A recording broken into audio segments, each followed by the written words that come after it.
기도하고 시작합니다. 고마우신 아버지 하나님, 오늘도 저희들에게 허락하신 이 자리에서 우리가 주님의 말씀을 함께 나눕니다. 오늘도 이 말씀을 나누는 우리들의 마음속에 주님의 음성이 들려지게 하시고 우리가 주님의 뜻을 깨닫게 하시고 우리 삶 속에서 이 가르침이 우리의 삶이 될 수 있도록 인도해 주옵소서. 오늘도 부족한 종이의 입술이 주의 복음의 전달자가 될 수 있도록 성령님의 역사와 인도하심과 주장하심을 구합니다. 예수님의 이름으로 기도합니다. 그래요. 오늘은 마태복음 5장에 나오는 화평케 하는 자 한번 같이 읽어볼까요? 5장 10절인가요?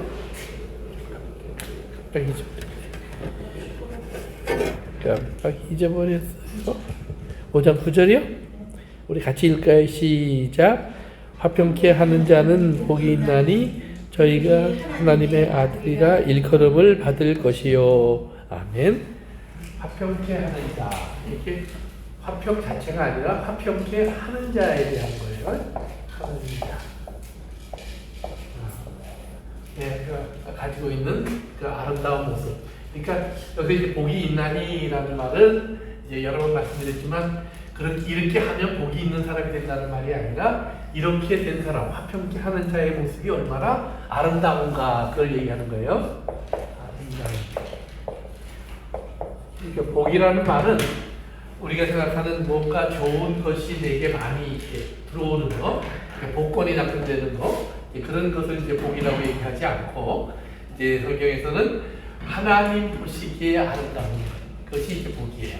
그러니까 이제 우리가 얼마나 아름다운가라고 했을 때 여기서 그런 중요한 건 뭐냐면 화평케 하는 자, 워커. 화평을 위해서 수고할 줄 아는 사람, 일할 줄 아는 사람. 그러면 화평이라는 건 뭐냐? 화평이라는 것은 peace, 영어는 peace. 그런데 이것이 이제 구약에서는 우리가 잘 아는 말이에요. 샬롬. 샬롬. 이스라엘 사람들이 서로 인사할 때 샬롬. 이제 우리나라 말로 말하면 이게 안녕 정도의 의미인데 안녕. 안녕이라는 말은 평안할 자에다가 이제 우리 삶에 안정되고 편안함을 얘기하는 거죠. 그런데 이 샬롬이란 말이 이제 히라보로 신약에 가면 에이웨네라는 말이에요. 에이웨네라는 말인데 이 샬롬이라는 말의 핵심은 뭐냐면 fully paid, 꽉 찼다, 가득하다, 가득하다, 또 건강하다, 부족함이 없다.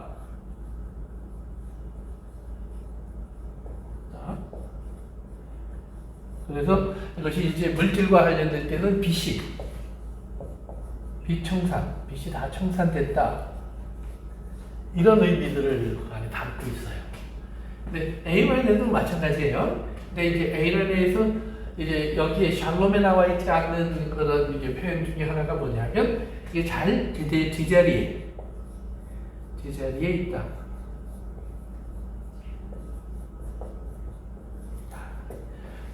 말이에요. 그래서 이제 옛날에 그 한자를 가지고 설명하는 사람들이 그런 표현을 이제 제가 한자를 안 써본 지가 오래돼서 이제 평안하다 할 때 한자인데 요 위에가 여기 뭐죠? 집 같아요. 집 맞아요. 집. 이걸 집이라고 해요. 그리고 요 글자는 뭐죠? 여자. 그러니까 여자가 집안에 있는 집이 평안한 집이에요. 그럼 성경에 여기 가장 잘 나와 있을 때가 언제냐면 이삭이 어머니가 죽었을 때 이삭이 들판에 나가서 이제 시간을 보내고 있어요.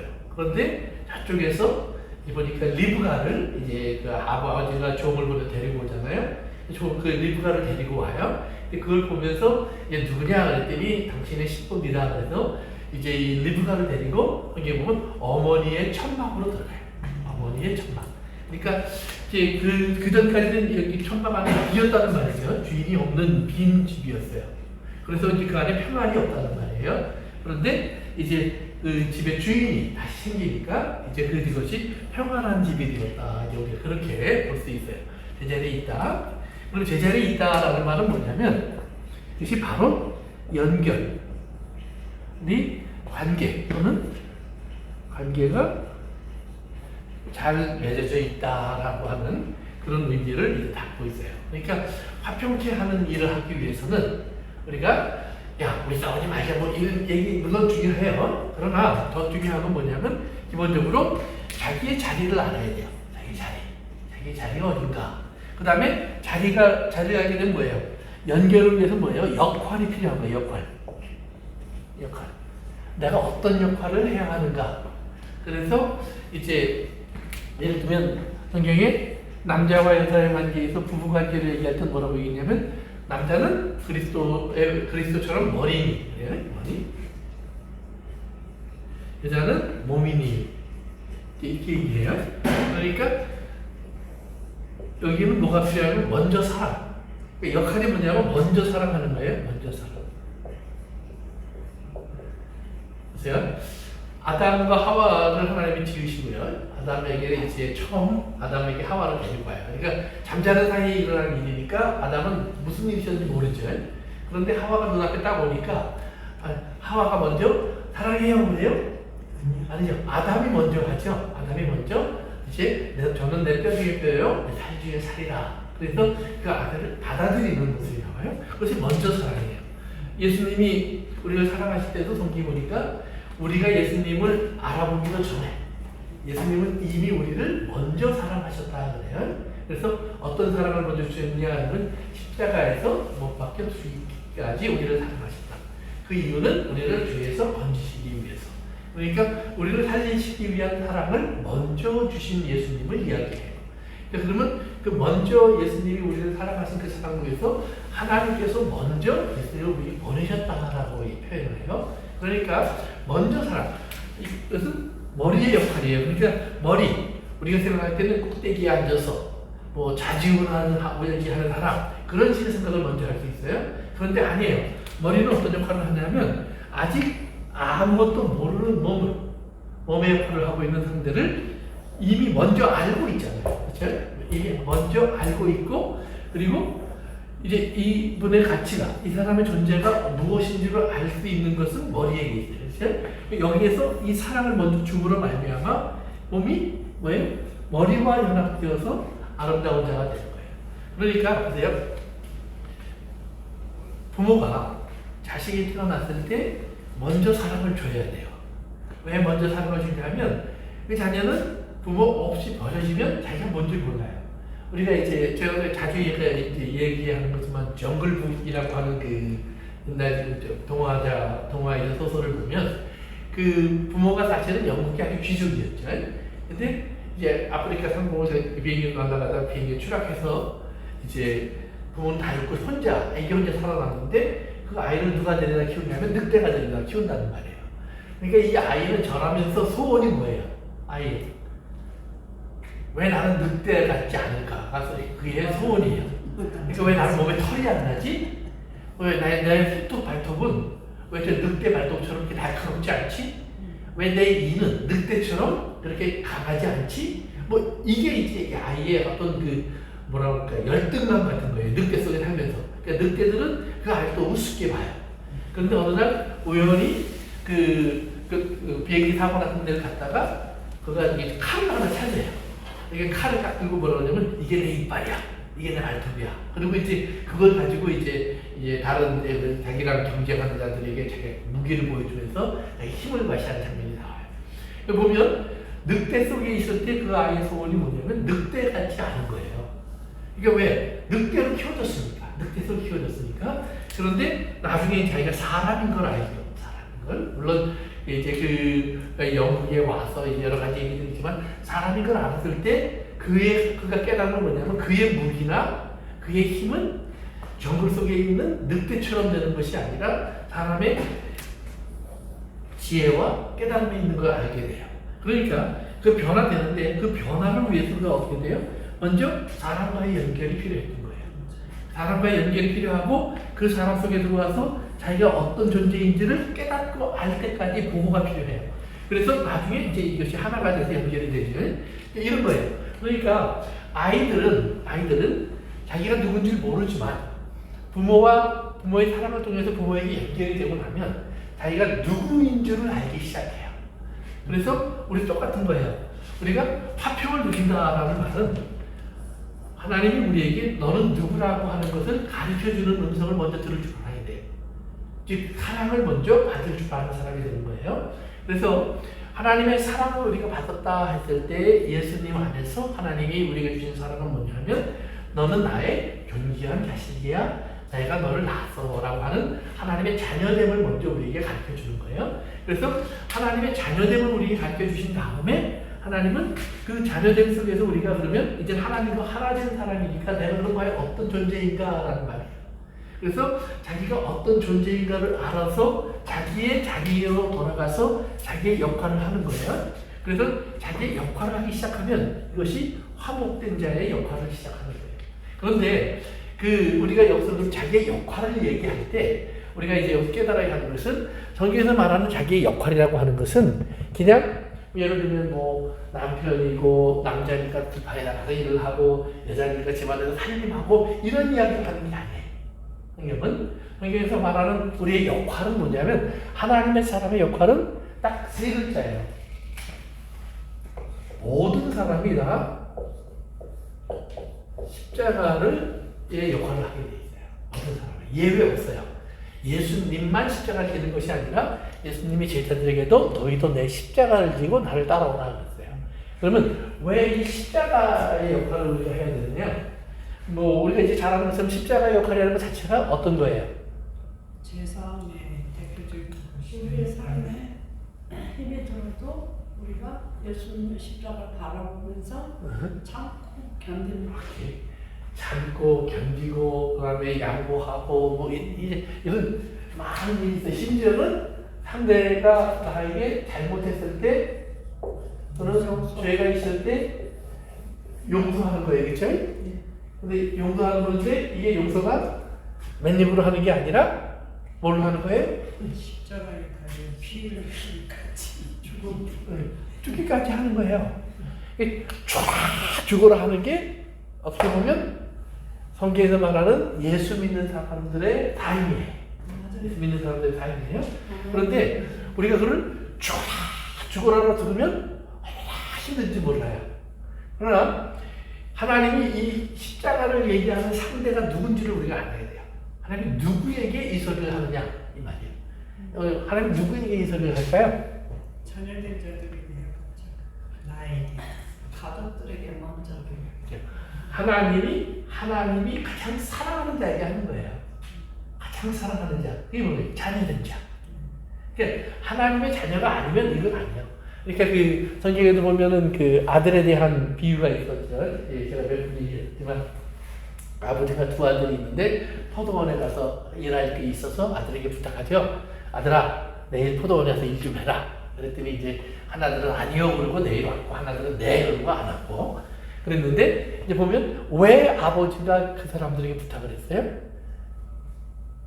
왜 아버지가 일 도울 사람 필요하니까. 일 도울 사람 필요하니까. 그런데 일 도울 사람 필요하다고 아무한테나 가서 말하는 건 아니지. 자녀니까. 그래, 자녀니까, 아들이니까, 네. 아들이니까 할 수 있는 말이에요. 아들이 아니면 이 말 부탁을 안 하는 거예요. 그러니까 우리가 이제 나한테 누가 다른 사람이 부탁하려면 내가 저는 주부리 줄게 와서 하루만 일해줘 뭐 이럴 수 있어요. 그건 뭐예요? 사건을 얻는 거죠. 그렇죠? 또 노예니까 우리가 일 시킬 수 있어요. 그러나 아들이니까 일을 한다는 것은 어떻게 보면 아들은 아버지와 또는 부모와의 관계가 애매해요. 어떨 때 보면 노예 같아. 맨날 이거 해라 저거 해라 그냥 하나님이 왜 이렇게 많은지 몰라요. 그러나 아들에게는 또 어떤 특권이 있냐면 아버지의 모든 것은 아들에게 그렇죠. 다 물려주는 거예요. 그건 아버지가 갖는 것이 아니에요. 이건 다 네 거야. 다 너를 위한 거야 이 말이에요. 그러니까 이제 아들에게는 그런 모든 것을 주는 거예요. 그런데 이제 성경에서 나오는 그 아들은 우리가 생각하는 그 아들하고 조금 더 다른 것을 받아요. 이게 뭐냐면 하나님의 모든 특성을 그대로 받아요. 우리가 이제 이걸 잊어버리는데 아들이라는 말은 그 아버지의 그 아들이라는 말이 있죠. 그러니까 그 아버지의 것을 다 받기에 부족함이 없는 자가 아들이에요. 그렇기 때문에 거기에서는 이제 우리가 말하는 이 세상으로 말하는 뭐 공부를 잘한다, 능력이 있다, 재능이 좋다, 뭐 멋있다, 건강하다, 힘이 세다 이런 게 아니에요. 내가 너를 낳았다라는 말씀이 다 들어와 있는 거예요. 내가 너를 낳았다. 그러니까 낳았다라는 말씀이 뭐가 있냐면 너는 나와 똑같다는 말이에요. 네가 아무리 세상 사람들이 볼 때에는 별 볼 일 없어 보여도 너는 내게 있어서는 나의 존재의 의미를 다 갖고 있고 나의 어떤 그 존귀함이나 권리나 영광이 있다면 그건 다 네 거야 이 말이에요. 다른 사람에게 안 줘요. 여기만 주는 거예요. 그러니까 아들은 아버지 것을 받기 전에 아버지가 조금도 아까움 없이 나에게 줄 수 있는 모든 자격을 갖춘 사람이 아들이에요. 그렇지 않으면 우리는 뛰어난 사람을 찾죠. 그러니까 이제 요즘 보면 회사들이 있는데 회사를 누구에게 물려줄 거냐 이제 이럴 때 보면 우리 요즘은 뭐냐면 전문 경영인 그래서 회사를 잘 운영할 수 있는 사람에게 물려줘야 돼요. 그것이 그들이 갖고 있는 어떤 개념이에요. 왜냐하면 세상은 여러 사람들이 거기서 일을 하니까 그 사람들이 다 먹고 살기 위해서는 이거를 아들에게 주는 것은 잘 운영할 수 있는 주는 것이 맞다라는 생각을 해요. 그렇지만 아무리 이걸 잘 운영할 수 있는 사람에게 운영을 맡길지라도 그러나 소유권은 누구에게 줄까요? 자녀에게 주는 거예요. 소유권은.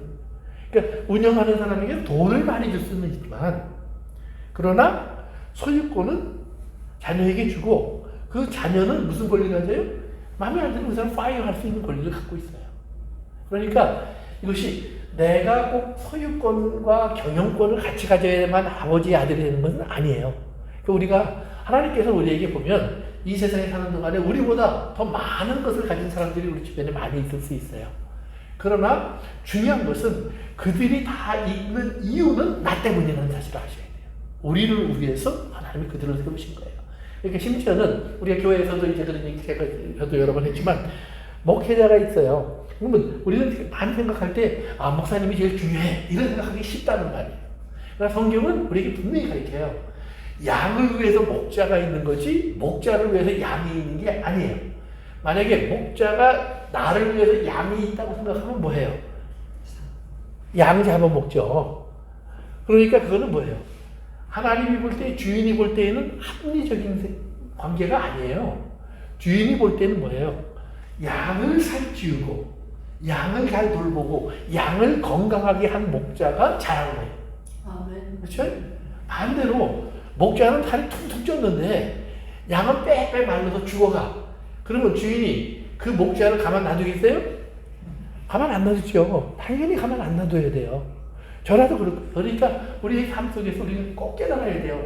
하나님께서는 나에게 많은 것을 주지 않았느냐. 이것이 나에게 네가 사랑받는 자냐 아니냐를 결정하는 게 아니에요. 우리가 많은 것을 가진 것이 아니라 너는 내게 누구냐라고 하는 사실을 우리가 가장 먼저 깨달아야 돼요. 그래서 하나님께서 너는 내가 누구냐를 알게 하기 위해서 이스라엘 사람들이 이제 하는 걸 보면 하나님이 이스라엘에게 제일 먼저 광야에 나와서 한 게 뭐냐면 성막을 짓게 하신 거예요. 성막. 그래서 성막을 이렇게 졌는데 여기 안에 이제 들어가는 문제를 가지고 이제 이걸 이렇게 나눠요. 그래서 나중에 이스라엘 성전을 졌을 때도 바깥들은 여기 이방인이에요. 이방인. 이 사람들은 여기 들어오면 죽어요. 그래서 여기 밤에 높게 담 세워놓고 여기 안에 들여다보면 죽는다 이게 써놨어요. 이스라엘 사람들이. 그래서 못 들어오게 해요. 그리고 여기 들어오면 문이 있는데 이스라엘 사람은 누구나 들어와요. 그래서 들어와서 여기 보면 이제 이렇게 뜨는 이것은 여인의 뜰, 여자들은 여기까지 들어올 수 있어요. 그 다음에 이제 성전들로 들어가는데 여기는 남자들만 들어가요. 근데 여기에서 이제 성소로 들어가는 것은 제사장만 들어가요. 근데 제사장 여기까지 들어가는데 여기를 이제 우리가 지성소라고 그래요. 가장 거룩한 곳, 그래서 지성소라고 그러는데 이 안에 이제 법궤가 있고 그 뚜껑을 우리가 속죄소 이렇게 부르죠. 속죄소. 그래서 이 법궤라고 부르지만 또 다른 말로는 언약궤라고 불러요.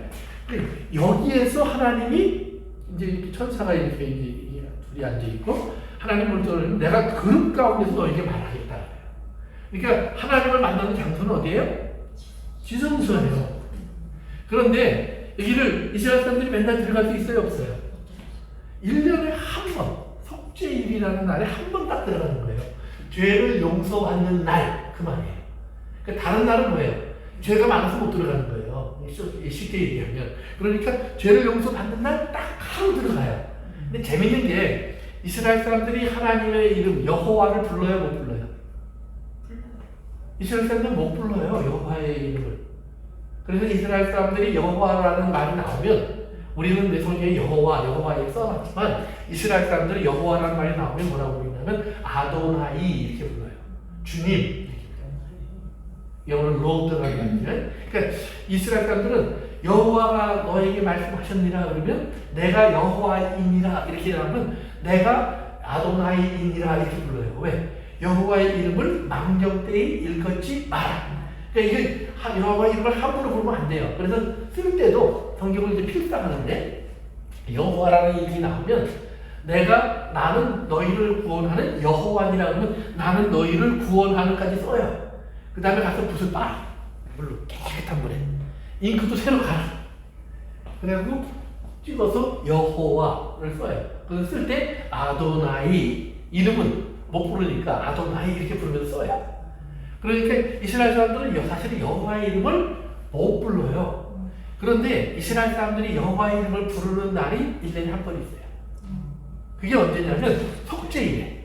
여기 들어갈 때 다 같이 부르는 게 아니라 대제사장만 그 이름을 불러요. 직접.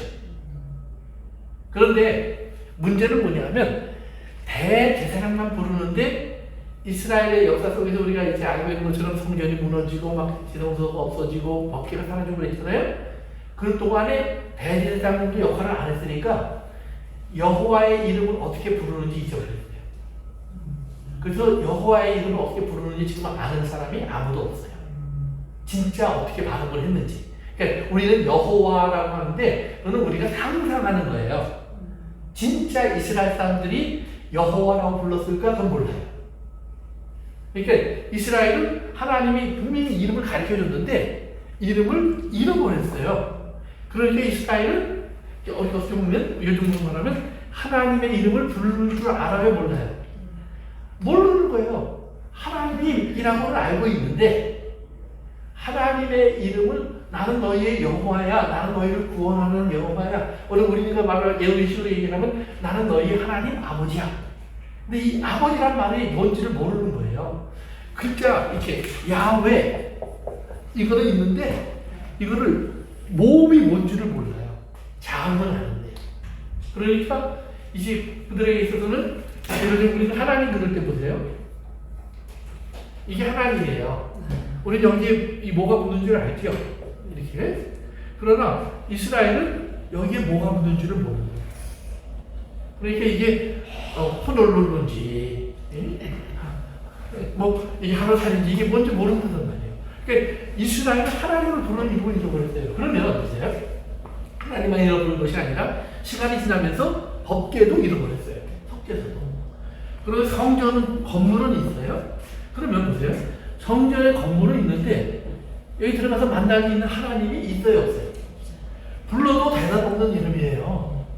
없어요. 아까 제가 얘기한 대로 이삭의 어머니가 죽고 나니까 빈 천막이 됐던 것처럼 이스라엘 지도는 빈집이 된 거랑 마찬가지예요. 그런데 예수님이 오셔서 하나님을 아버지라고 부르는 거예요.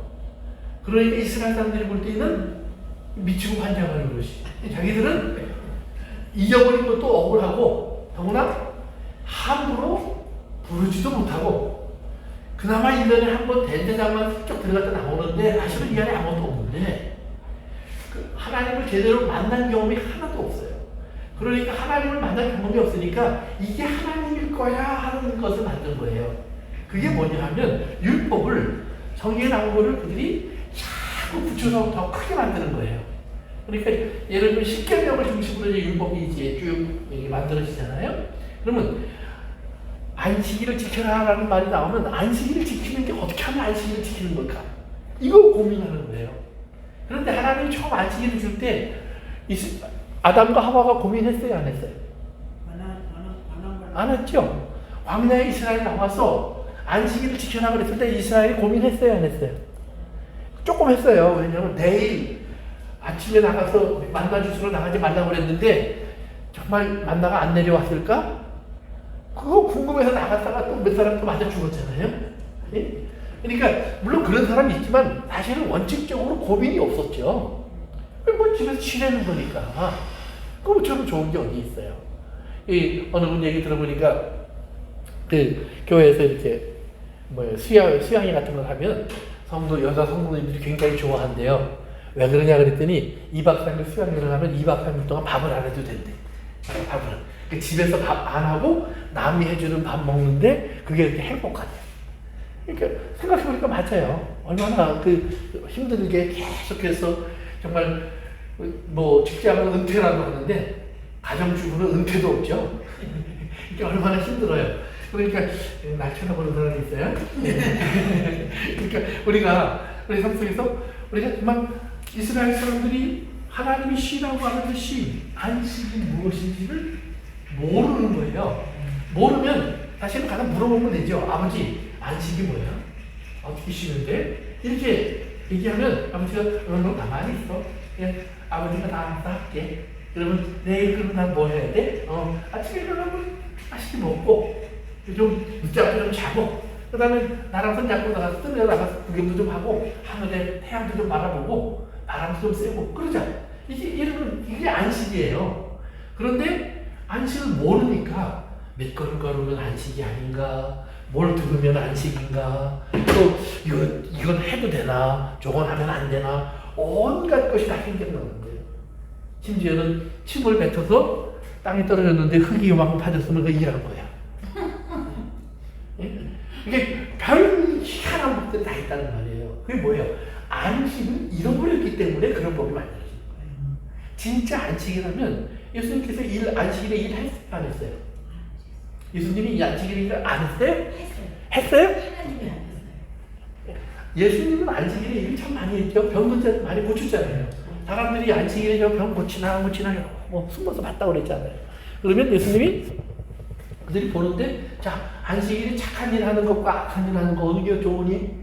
착한 일. 그러니까 다 아주 어린아이처럼 대답은 잘하죠. 착한 일이요.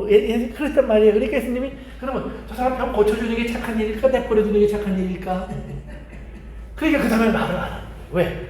자기들의 법에는 고쳐주면 안 돼. 아니 내일 고쳐도 되고 어제 고쳐도 돼. 그런데 문제는 그 사람은 오늘 아파요 안 아파요? 오늘은 또 아파요. 그럼 어제 자기들이 고쳐줬어요 안 고쳐줬어요? 안 고쳐줬어요. 내일 고쳐줄 거예요 안 고쳐줄 거예요? 안 고쳐줄 거예요. 그러면서 내일 하든지 어제 하든지 하지 왜 오늘 하냐고 그래요? 예수님이 그래서 오늘 니네 소 한 마리가 구덩이 빠지면 꺼내 안 꺼내? 그랬더니 꺼내. 왜? 그것도 안식일에 해도 돼. 왜요? 안 하면 손해보니까. 그러니까 법을 만들었는데 진짜 하나님 중심으로 만든 게 아니고 자기 중심으로 만들었다는 말이에요. 자기들이 할 수 있는 거, 할 수 없는 거 이게 구분해갖고 그러니까 힘들지만 할 수 있는 걸 하려고 애를 쓰는 그들의 결국은 무거운 짐이라고 그래요.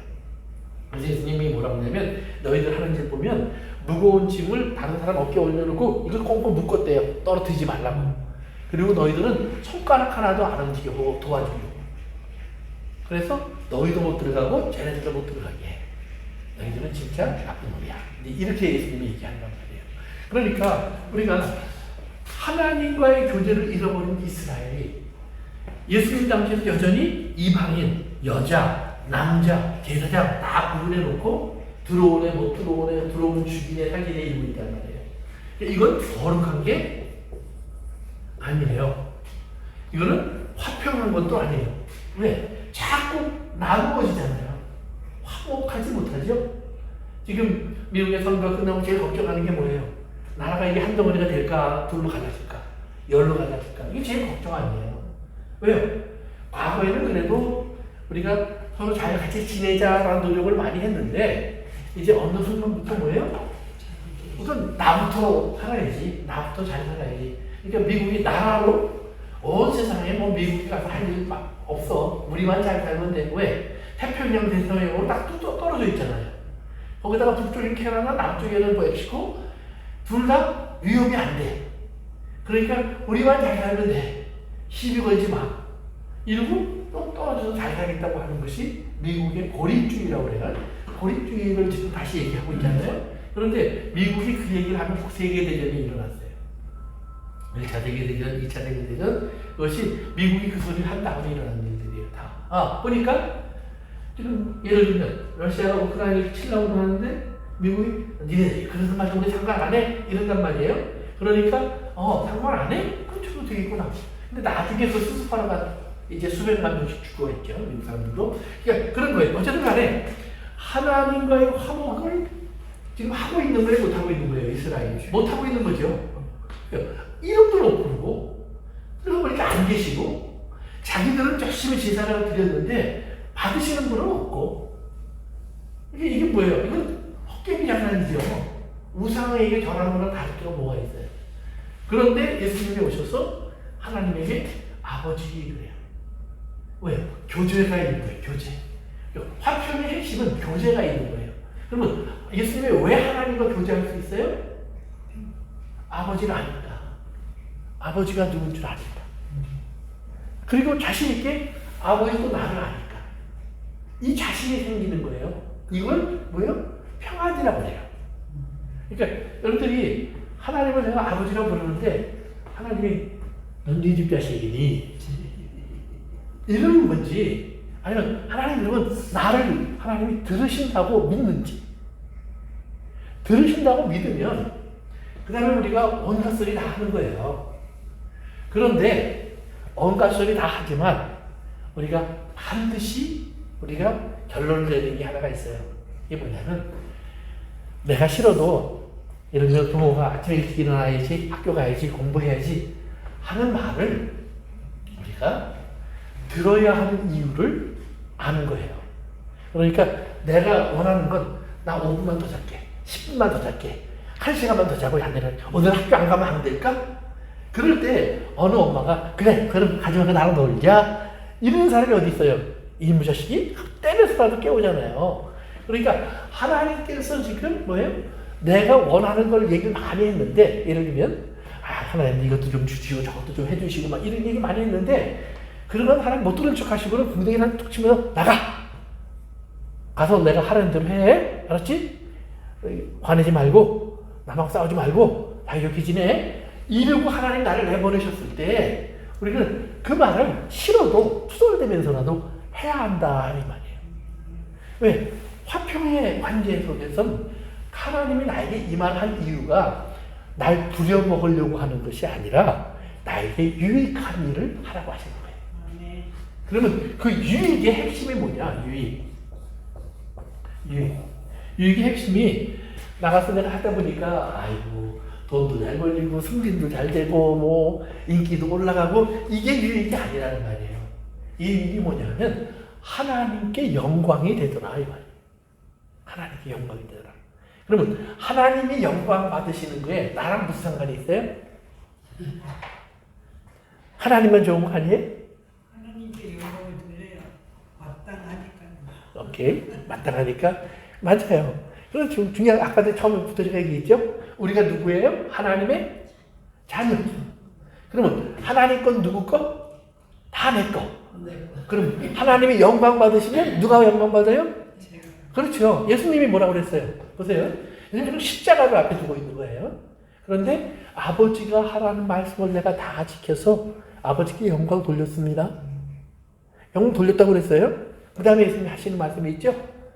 그 영광으로 나에게 옷 입혀주세요. 그 영광으로.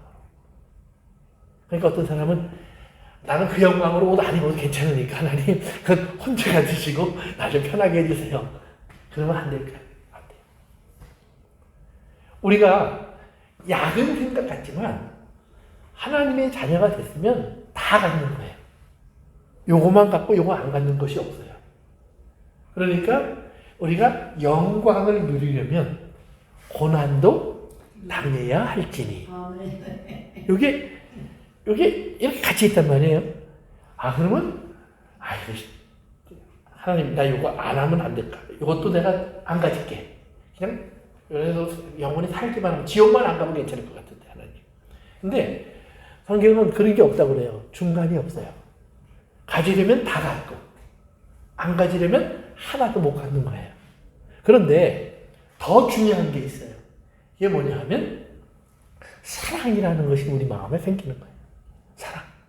사랑은 만들어지는 것이 아니라 태어나는 거예요. 잘 아셔야 돼. 사랑은 내가 억지로 사랑해야지. 아이고, 사랑해야지. 안 하면 어떡해. 하나님이 하라고 그랬으니까 해야지. 죽어도 해야지. 이게 사랑이 아니라 사랑은 우리 안에 하나님이 들어올 때 그냥 같이 쑥 들어와 버린 거예요. 아멘. 그래서 여기 싫은데 생겼네. 이거 어떻게 해요? 사랑은 좋은 것 같아요. 욕을 버리려면 하나님도 버리는 건데 이게 안 버려지잖아요. 그래서 사랑은 하나님과 함께 내 속으로 들어와 버린 거예요. 그래서 그 사랑이 자꾸 나를 움직여. 생각하게 하고 말하게 하고 행동하게 한다는 말이에요. 그래서 언젠가도 얘기했지만 우리가 그러잖아요. 첫째 되는 계명 뭐예요? 마음을 다하고 뜻을 다하고 정성을 다하여 주 너희 하나님을 사랑하라. 하나님 사랑하는 거예요. 근데 둘째는 이것이니 이렇게 나와요. 둘째는 이것이니 내 이웃을 뭐처럼? 내 몸처럼 뭐하라? 사랑하라. 사랑. 그러니까 첫째가 있고 둘째가 있으니까 나는 첫째만 하고 둘째는 안 할래요. 가능해 안 가능해요? 첫째가 있으면 둘째는 따라오는 거예요. 첫째 없는 둘째는 없어요. 그러나 첫째가 있는 둘째를 띄워놓을 수도 없어요. 이건 한 덩어리예요. 그러니까 하나님 뭐라면 나를 그렇게 네가 사랑해? 몸을 다하고 마음을 다하고 뜻을 다하고 정성을 다해 사랑해? 그러면 네가 사랑해야 될 눈에 보이는 것을 내가 줄게. 제가 나야. 제가 나야. 옆 사람을 한번 봅니다. 시작. 하나, 둘, 셋. 우리 백골사님은 나를 봐주셔서 고마워요. 그러니까 나를 사랑하시겠다고. 그러니까 이웃이 누구냐? 예, 그 사람인데 그 사람이 누구냐? 하나님의 형상을 가진 자예요. 아멘. 그러니까 하나님을 사랑하면 그 사람이 사랑의 대상이 될 수밖에 없어요. 하나님이 저렇게 못생겼나? 하나님이 저렇게 미인하나? 하나님이 저렇게 성질이 나쁘나? 하나님이 저렇게 잘 삐지나? 예, 온갖 하나님의 이상한 모습들이 있어요. 근데 하나님 뭐라 하면 맞아. 그래요. 희한할 정도로 하나님은 안 그런데 하나님의 자식들은 잘 그래요. 하나님은 꼭 닮게 낳는데 그렇게 태어난 그 하나님의 자녀들이 이 땅에 육체로 사는 동안에는 온갖 잘못된 모습과 연약한 모습과 부족한 모습을 많이 보이게 만들어놔요. 그 이유가 뭐냐? 사랑이 필요하다는 거예요. 그러니까 사람은요, 다른 게 하나가 있어요. 이게 뭐냐면, 사람은 참 사랑이 많이 필요한 존재예요. 사랑 없이는 사람이 되지 못해요. 사랑 없이는. 그러니까 사랑이 없으면 죽음을 믿으려고 해요. 아멘. 사랑이 없으면 필요한 걸 알게 하기 위해서 저희가 자녀를 주신다. 오케이. 그것도 맞아요. 사랑을 배우는 과정 쪽에 들어가 있어요. 저는 아이를 어떻게 사랑해야 되는지 배운 적도 없고. 아멘. 맞아요. 그렇잖아요. 솔직히 말하면 내가 원하는 자식을 낳은 사람은 아무도 없어요. 심지어는 자녀를 갖고 싶어서 낳은 사람도 자기가 생각 같은 자식이 태어난 건 아니에요. 우리는 얘가 왜 태어난지 모르는데 그럴 때 어느 순간 사랑이 가요. 어느 순간. 심지어는 장애가 있고 문제가 있고 정말 사람들이 볼 때 아무 역할을 못할 것 같은 사람인데도 어떻게 해요? 더 사랑이 가죠. 더 사랑이 가. 아멘. 왜요? 그게 다른 거예요. 사랑이 특별한 거예요. 사랑은 좋은 걸 사랑하는 게 아니에요. 그런데 재밌는 거는요. 부부간의 사랑은 좀 달라요. 왜냐하면 부부간의 사랑은 어린아이를 사랑하는 다른 이유가 뭐냐면 다 큰 딸을 만나서 그래요. 어린아이 때부터 사랑을 했으면 되는데 이 다 커서 그것도 우리가 연애할 때 언제 만나죠? 저녁 때 가서 그렇죠? 꼭 화장한 다음에 만나잖아요. 남자도 옷 모양 한번 고친 다음에 만나잖아요. 그런데 결혼하고 나니까 그렇게 만났던 모습은 1분밖에 없고 59분은 뭐예요? 이 딴 모습이에요. 그게 뭐예요? 어린아이의 모습이에요. 어린아이의 모습. 그런데 우리는 그 사람을 사랑한 게 아니라 1분짜리 사랑을 한 거예요. 그런데 결혼은 뭐예요? 1시간 전체를 사랑해야 되는 거예요. 그러면 나머지 59분을 결혼하는 순간부터 사랑하는 법을 배울 각오를 하셔야 돼요. 근데 그 사랑은 처음에는 이게 저절로 되는 것 같아요. 저는 뭐라 그래도 그냥 그게 다 좋은 말처럼 드리고 뭐 달콤한 말도 드리고 그러는데 시간이 지날수록 점점 더 이게 부담스러워지고 어려워지고 거리감이 생기고 그 다음에는 왼수처럼 보이고 그래서 제가 여러 번 얘기하잖아요. 하나의 원수를 사랑하라. 원수는 어디 있다? 네 집에 있다. 네, 네 집에 있다. 그러니까 가장 가까운 사람이 원수가 되는 이유는 거기에 있는 거예요. 다른 데 있는 게 아니에요. 자식들도 보세요. 어릴 때 부모랑 원수가 돼요? 커서 원수가 돼요? 커서 원수가 되죠? 형제들도 보면 어릴 때 잘 지내요. 근데 커서 보면 원수들이 되는 경우가 굉장히 많이 있어요. 그건 뭐 때문에 그래요? 예, 자기의 욕심, 탐욕, 정욕, 자기가 원하는 것, 온갖 것들 때문에 이게 부닥치시 하는 거예요. 그런데 나중에 가면 후회해요. 근데 언제 후회하느냐? 예, 돈 쓸 때 없을 때쯤 되면 후회해요. 야, 돈이 전부가 아니구나. 왜 돈이 전부인지 아닌지 아세요? 왜냐면 80쯤 되고 나니까 돈 가지고 나가서 먹을 것도 없고 사서 입을 것도 없고 갈 데도 없고 그냥 싸놓고만 있는데 저기 뭐 싸놨다고 뭐 나한테 좋으면 될 것도 없고 그러니까 그때 가서 돈이 전부가 아니구나. 아니요. 50대 때는 안 그랬잖아요. 40대 때는 안 그랬잖아요. 우리도. 그런데 그때 되니까 정신 차리잖아요. 더구나 사랑하는 거 생각해 보세요. 아이들을 사랑하는 거는요 희망이 있어요. 왜? 잘하니까. 성장하니까. 그런데 노인을 사랑하는 거는요 희망이 있어요 없어요? 점점 더 힘들어지죠. 시간이 갈수록. 그러니까 아이를 한 20년 키워놓으면 사람 무시해요. 근데 노인은 60에 돌보기 시작해서 80이 됐어요. 그러면 더 힘들어져. 그러다가 요즘 100살까지 살잖아요. 100살까지 돌봐야 돼. 힘이 점점 더 들어요. 근데 나도 힘들어지는데 더 부담스러워져요. 그러니까 우리가 자녀들이 효도하는 게 쉬워요? 부모가 자녀 키우는 게 쉬워요? 말하기 싫지만 그러나 자녀 키우는 게 쉬운 거예요. 사실은. 부모 평생 돌보는 거는 힘든 거예요. 왜요? 점점 힘들어지잖아요. 무게가. 그렇기 때문에. 그런데 뭐예요? 그런데 우리가 깨달아야 할 것이 있어요.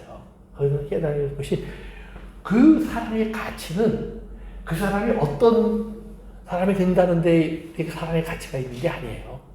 그 사람 자체가 귀한 거예요. 그 사람 자체가. 그러나 또 동시에 그렇다고 해서 무한정 우리가 다 할 수 있느냐? 물론 없다는 거예요. 때로는 우리가 한계도 인정하고 부족도 받아들여야 돼요. 그리고 때로는 도움도 요청해야 되고 같이 할 수 있는 관계도 만들어 가야 돼요. 그러니까 그것 없이는 사실은 못해요. 그러니까 우리가 그것을 다 못한다고 해서 내 스스로 죄책감을 가질 필요가 있는 건 아니에요. 그렇지만 우리가 분명히 아셔야 돼요. 더구나 이제 우리도 다 나이 먹어가는 사람들인데 우리들이 사랑을 요구하면서 자식에게 뭘 기대하고 누군가 뭘 기대할 때 우리 동시에 그렇게 알아야 돼요. 아, 나보다 힘들겠구나. 내가 지들을 어떻게 키우는 데가 아니라 내가 저희들을 키울 때는 희망이 있었는데 저들이 나를 볼 때는 더 무거워지겠구나 하는 그 지혜를 어른들이 조금씩 가지면 좋아요. 네. 그러면 뭐가 하냐면 고맙다는 말을 잘하겠죠. 소중히 여기는 생각을 잘하겠죠. 그리고 가능하면 자식들에게 부담 주지 말래요. 내가 왜 이 소리를 갑자기 하는지 모르는데 부담 주지 말라는 소리가 뭐냐면 어디 가서 먹고 싶은 거 있잖아요. 그러면 자식들이 사달라고 그러지 말래. 자기 돈으로 하래. 어디 여행 가고 싶잖아요. 그럼 왜 여행도 안 보내주나. 기다리지 말래. 자기 돈으로 하래. 근데 돈이 없어요? 아, 그럼 간단한 방법이 있대요. 집 잡혀서 하래. 그래서 집 잡혀서 하기 시작하면 자식이 와 그러는데요. 어머니 돈이 갑자기 어디서 생겼어요? 그러면 근데 집에서 빼와서 쓴다. 그러면 갑자기 아들이 잘한대. 아이 어머니 그러지 마시라고. 내가 용돈 드릴 테니까 집은 좀 가만 놔두라고. 그럴지도 모른다는 거예요. 그러나 중요한 건 뭐냐면 자식들에게 부담 주는 선택보다는 자식들이 왜 안 하나 하는 선택보다는 그것 때문에 키우는 게 아니니까. 그것 때문에 키우는 게 아니니까. 그래야 뭐가 돼요? 화목이 유지돼요. 그러니까 나의 역할은 받는 역할이 아니라 사랑을 하는 역할이라는 거예요. 그것이 우리가 자꾸 점점 더 채워져야 돼요. 이것이 채워지는 것이 예수님이에요. 예수님의 사랑은 우리에게 예수님은 뭐예요? 자식을 다 줄 때까지 뭐라고 하냐면 너희들은 지금 못해. 다 줄 때까지 못하신다고 그래요. 한 시간 주고 이제 너희도 한 1분을 해야지. 그 다음에 1년 주고 너희들도 이제는 한 달을 해야지. 아니에요. 다 주실 때까지 못한다고 그랬어요. 그리고 나서 성령님이 임하고 나니까 그 다음에 제자들이 뭐라고 그래요? 청개구리예요. 그때서야 이제 하는 거예요. 근데 예수님은 없어. 근데 예수님이 뭐라면 너희 가운데 있어. 그러면 화평의 대상이 누구예요? 예수님은 상대방 안에 있는 사람으로 받아들여야 돼. 상대방 안에 있는 사람으로. 그래서 내가 예수님의 자리에서 상대방 안에 있는 예수님이 나를 대하든. 그러니까 지금 저 사람이 못해? 그러면 너희들은 지금 못해. 우리가 언제까지? 십자가까지. 누구의 십자가? 내 십자가. 그 과정 속에서 우리는 화평케 하는 수고를 하는 거예요. 그러면 뭐라고 하냐면 하나님이 그래 네가 내 아들이지. 네가 내 딸이지. 오늘 여러분들을 통해서 하나님이 이 세상에 하나님이 그래 네가 내 아들이지. 예수님을 향해서 하나님이 beloved son이라는 말을 몇 번 하셨잖아요. 그 말을 하실 때 세상이 뭐예요? 여러분이 하나님의 사람인 것을 알기 시작할 때예요. 그때가. 그러니까 내가 하나님의 이름으로 뭘 했다는 생각을 하지 마. 중요한 것은 그때가 되면 하나님의 딸이고 아들인 것을 하나님이 선포해 주셔요. 그래서 누군가는 그걸 알기 시작하고 그것을 알기 시작하면서부터 여러분의 삶 속에서도 더 풍성한 하나님의 은혜가 넘치려고 믿습니다. 네, 오늘 거기까지 하겠습니다. 기도합니다. 고마우신 아버지 하나님, 오늘도 우리 허락하신 이 시간을 통해서 우리가 나눈 말씀 위에 아버지 하나님 우리에게 깨달음과 우리가 지혜를 있게 하셔서 오늘 우리가 함께하는 사람들에게 어떤 사람이 되어야 할까를 또한 깨달을 수 있도록, 그리고 내가 무슨 말을 하고 어떤 행동을 해야 할 줄을 또 우리가 기억할 수 있도록 주님 우리를 인도해 주옵소서. 예수님의 이름으로 기도합니다.